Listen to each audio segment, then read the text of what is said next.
Hey everyone and welcome to Gotta Go Orlando. Have you ever wondered where animatronics came from? I mean, we see a lot of them in our favourite theme parks and their attractions, and it would be pretty boring without them. With every new dark ride, and in some cases roller coasters, they seem to jump in how amazing they look, move and even sound, sometimes even questioning your own perceptions. Was that a real person? Is that real? So with that said, welcome to our video taking you on an exciting journey through the fascinating history and world of animatronics. From the ingenious creations of clockmakers in the 17th century to the cutting-edge technologies of today. Imagine a world where clocks do more than just tick. That's right, rewind back to the 17th century when clockmakers in France undeniably planted the seeds for today's audio animatronics. Can you believe that intricate mechanical clocks back then were already showcasing miniature animated figures? And these figures weren't just for decoration. As the clock struck, they'd come alive. This was not just about keeping time, but telling stories, a precursor to the mesmerizing animatronics we see today. Now let's jump in our time machine and head to 1946, when Walt Disney got a mechanical toy birdcage in New Orleans, whilst on vacation with his wife Lillian, who was an avid antique collector. On inspection of the small birdcage toy, Walt noticed that it was a small bellow that made the chirping sound, and a tiny set of gears that turned the head and moved the beak, and Walt decided to improve the device that made it move, and this spark started the process of the first development of animatronics. Now let's jump back in our time machine and head for the summer of 1949. Walt Disney took his wife Lillian and his daughters Diane and Sharon on holiday to Europe. During the European trip, the family embarked on a journey through England, where they visited the set of Treasure Island, Disney's inaugural all-live-action feature. They also visited Ireland, Switzerland and France.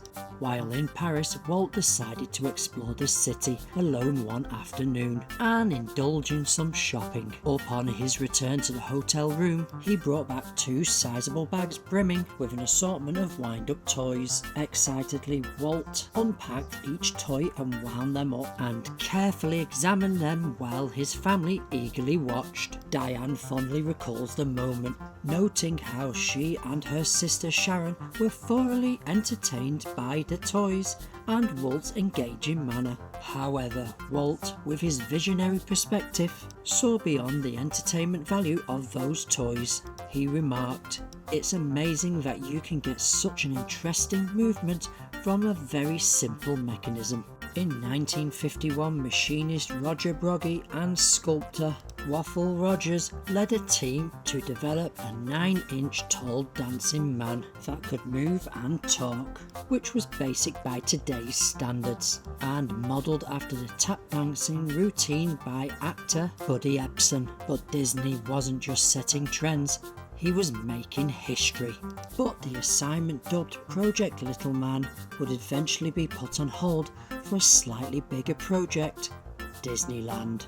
Let's get back in our time machine and head to the 1960s. Once Disneyland was up and running, Walt revisited three-dimensional animation and was peaked following the completion of Project Little Man. However, Roger informed Walt about the limitations of working with miniatures. Roger suggested that using full-size figures with integrated equipment would eliminate the need for cables and cams, sparking Walt's imagination for human-sized application.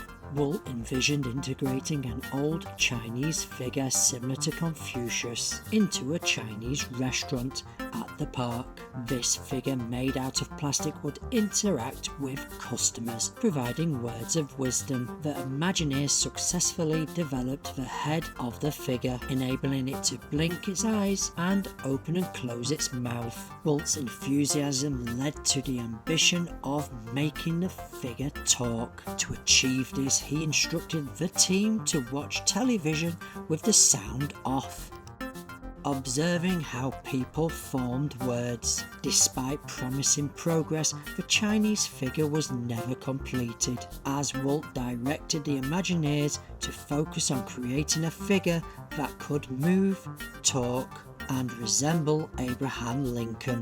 1961, a pivotal year when legendary Walt Disney and his Imagineers ventured into the realm of animatronics for entertainment and film. The term audio animatronics was first used by Disney in '61, and the trademark was filed in 1964 and registered in 1967. And while all this was going on, the Enchanted Tiki Room opened in 1963 at Disneyland, with Pierre the Talking Parrot the first attraction with audio animatronics. If you're not familiar with this attraction, it's a room full of tropical birds and creatures that all move their faces, eyes and bodies, all synchronized to music. It's very impressive and worth checking out. Also, do you remember that Lincoln figure?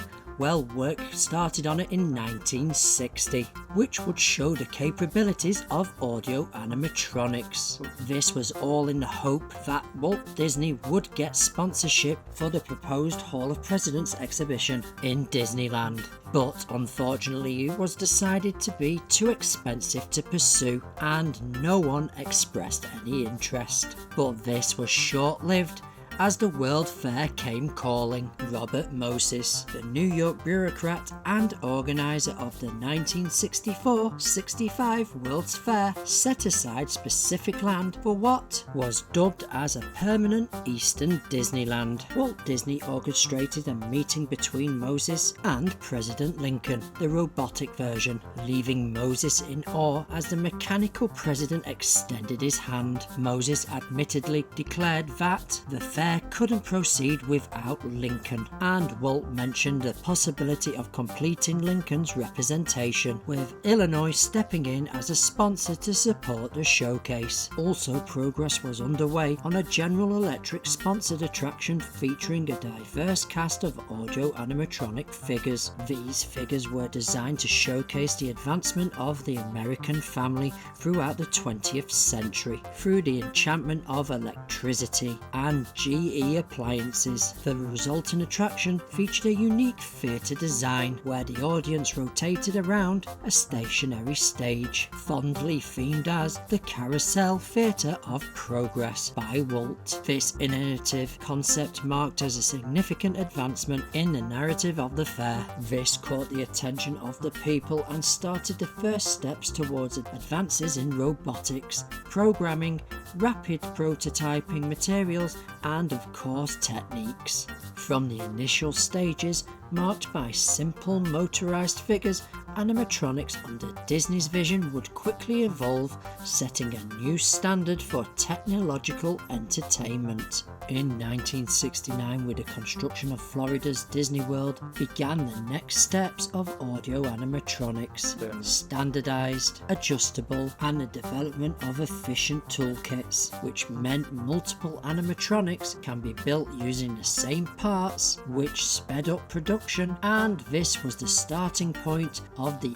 A1 figure. In 1989, the A100 made its debut as the Wicked Witch of the West in the Great Movie Ride at Orlando's Disney's MGM Studios, now known as Disney's Hollywood Studios. Similar to the A1, the A100 serves as a versatile toolkit to enable engineers and builders to utilize specific components as required. Even today, a considerable number of fully operational A100 units are still in use within the parks today. Several Jack Sparrow figures in Pirates of the Caribbean rides are A100s, along with George Washington, Abe Lincoln, and Donald Trump in Orlando's Hall of Presidents. And this is due to the use of using them toolkits that consists of standardized parts that perform constantly for 365 days a year, and they are relatively easy to install, maintain maintain and repair. And these toolkits keep audio animatronics running for many years and for the foreseeable future. Building upon the initial success of audio animatronics, Disney continued to expand and refine the technology. Pirates of the Caribbean, widely hailed as the epitome of audio animatronic artistry, premiered at Disneyland in 1967. 2 years later, the Haunted Mansion welcomed 999 happy haunts. The mechanical marvels that form the backbone of many Disney iconic attractions have evolved to become the cornerstone in Disney parks worldwide. However, during the early stages, the adoption of new technologies posed challenges. Walt Disney, a visionary leader, provided unwavering support to the Imagineers, ensuring their perseverance in the face of complications. His reassurance, "Don't worry, it's going to work," served as a guiding principle during these trying times. Let's jump in that time machine one more time and head to the present day.